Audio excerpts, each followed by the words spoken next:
غیبت اور غیبت کرنے والے کو رسول کریم نے بھی سخت ناپسند فرمایا ہے۔ ایک حدیث پاک میں آتا ہے کہ حضرت ابو ہریرہ سے روایت ہے کہ رسول اللہ نے ایک دن صحابہ کرام سے فرمایا کہ کیا تم جانتے ہو غیبت کس کو کہتے ہیں؟ صحابہ کرام نے عرض کیا اللہ اور اللہ کا رسول ہی زیادہ جانتے ہیں۔ ان حضرت نے فرمایا غیبت یہ ہے کہ تم اپنے مسلمان بھائی کا ذکر اس طرح کرو کہ جس کو اگر وہ سن لے تو اسے ناپسند کرے۔ بعض صحابہ کرام نے عرض کیا کہ یا رسول اللہ یہ بتائیے کہ اگر میرے اس بھائی میں جس کا میں نے برائی کے ساتھ ذکر کیا ہے وہ عیب موجود ہو اور جو میں نے بیان کیا ہے تو کیا جب بھی غیبت ہوگی، یعنی میں نے ایک شخص کے بارے میں اس کی پیٹھ پیچھے یہ ذکر کیا کہ اس میں فلاں برائی ہے، جب کہ اس میں واقع تھا وہ برائی موجود ہو اور میں نے جو کچھ کہا ہے وہ سچ ہو، تو ظاہر ہے کہ اگر وہ شخص اپنے بارے میں میرے اس طرح ذکر کرنے کو سنے گا تو خوش نہیں ہوگا، تو کیا میرا اس کی طرف سے کسی برائی کو منسوب کرنا جو در حقیقت اس میں ہے غیبت کہلائے گا؟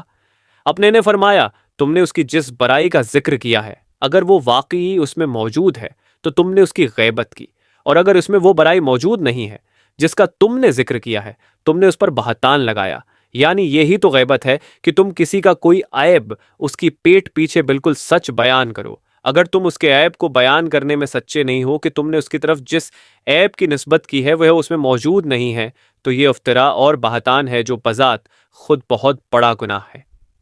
یہ مشکوہ شریف جلد نمبر 4 حدیث نمبر 766۔ اس حدیث میں غیبت کے حوالہ سے بہت زیادہ وضاحت کے ساتھ بیان فرمایا گیا کہ اگر کسی شخص میں کوئی برائی موجود بھی ہے تو اس کی پیٹھ پیچھے یا دوسروں کے سامنے اس برائی کے بیان سے مکمل گریز کیا جائے۔ مستورد بن شداد بیان کرتے ہیں کہ رسول کریم نے فرمایا کہ جس شخص نے کسی کی غیبت کا نوالہ کھایا اللہ تعالی قیامت کے روز اسے اس کے مثل جہنم کا لباس پہنائیں گے، اور جس شخص نے شہرت و ریاکاری اور دکھلاوے کے مقام پر کھڑا کیا یا کسی شخص کی وجہ سے ریاکاری اور شہرت کے مقام پر کھڑا ہو تو اللہ تعالی قیامت کے روز اسے شہرت و ریاکاری کے مقام پر کھڑا کرے گا۔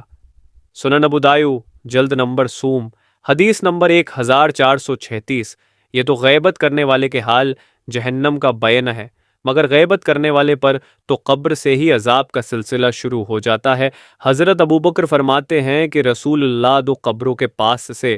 گزرے اور فرمایا ان کو عذاب ہو رہا ہے، اور کسی مشکل کام کی وجہ سے عذاب نہیں ہو رہا، بلکہ ایک کو پیشاب سے نہ بچنے کی وجہ سے اور دوسرے کو غیبت کی وجہ سے عذاب ہو رہا ہے۔ سنن ابن ماجہ جلد نمبر 1 حدیث نمبر 349۔ غیبت کرنے والا دنیا میں بھی ذلیل و رسوا ہوتا ہے تو اس کی آخرت بھی خراب ہوتی ہے۔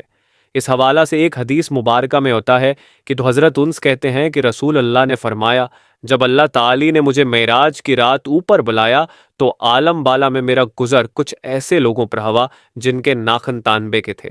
اور وہ ان ناخنوں سے اپنے چہروں کو کھرچ رہے تھے۔ ان کی اس حالت کو دیکھ کر میں نے جبرائیل سے پوچھا یہ کون لوگ ہیں؟ انہوں نے جواب دیا یہ وہ لوگ ہیں جو لوگوں کا گوشت کھاتے، یعنی لوگوں کی غیبت کرتے ہیں یا ان کی عزت وابروں کے پیچھے پڑے رہتے ہیں۔ مشکوہ شریف جلد نمبر 4 حدیث نمبر 974۔ حضرت جبرائیل کے کہنے کا مقصد یہ تھا کہ یہ لوگ لوگوں کی عزت وابروں کے در پہ رہتے، ان کی برائی کرتے اور لوگوں کے لیے نازیبہ الفاظ استعمال کرتے ہیں، اور یہی ان کی سزا ہے کہ وہ اپنے آپ کو ایسے ہی اپنے ہاتھوں سے نوچتے رہیں گے۔ موجودہ معاشرہ میں حالات یہ ہیں کہ ہم غیبت کو برائی ہی تسلیم نہیں کرتے اور ایک دوسرے کی برائیوں، خامیوں اور کوتاہیوں کا بیان فیشن کے طور پر کیا جاتا ہے، جبکہ یہ کسی بھی طرح درست نہیں۔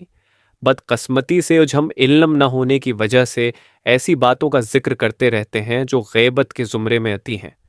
ہمیں خیال رکھنا چاہیے کہ ایسی ہر بات جس سے کسی کی برائی واضح ہوتی ہو، چاہے اس کا تعلق اس کے لباس، جسم، اس کے فعل یا قول کے متعلق ہو،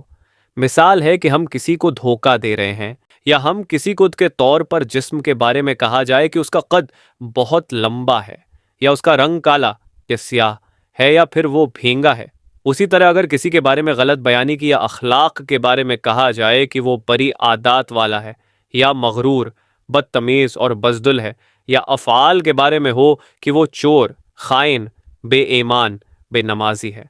سنڈا نماز میں ارکان کو سکون سے ادا نہیں کرتا، قرآن پاک غلط پڑھتا ہے، یا کہے کہ اپنے کپڑوں کو نجاست سے پاک نہیں رکھتا یا زکوہ ادا نہیں کرتا، یا حرام مال کھاتا ہے، زبان دراز ہے، بہت پیٹو ہے، سوتا بہت ہے۔ اس طرح لباس کے بارے میں کہا جائے کہ کھلی استین والا کپڑا پہنتا ہے، دراز دامن یا میلا کچیلا لباس پہنتا ہے۔ یہ سب باتیں غیبت کے زمرے میں آتی ہیں۔ یہاں یہ بات قابل ذکر ہے کہ غیبت کرنا گناہ کبیرہ تو ہے ہی، غیبت سننا بھی گناہ کبیرہ ہے، لہٰذا کوئی بھی شخص غیبت کر رہا ہو تو ہمیں اس کو روکنا چاہیے۔ ایک اور حدیث مبارکہ میں ہے کہ جو اپنے مسلمان بھائیوں کی پیٹھ پیچھے اس کی عزت کا تحفظ کرے تو اللہ تعالی کے ذمہ کرم پر ہے کہ وہ اسے جہنم سے آزاد کر دے۔ مسند امام احمد۔ متذکرہ بالا ایات قرآنی اور احادیث کی روشنی میں غیبت کا گناہ کبیرہ ہونا اور غیبت گو کے عذاب بارے مفصل انداز میں بیان کیا گیا ہے، جبکہ ہم غیبت کو تو کوئی برائی یا گناہ سمجھنے کے لیے تیار ہی نہیں۔ ہمیں چاہیے کہ نہ صرف خود غیبت کرنے سے گریز اور پرہیز کریں بلکہ دوسروں کو بھی اس کی تلقین کریں۔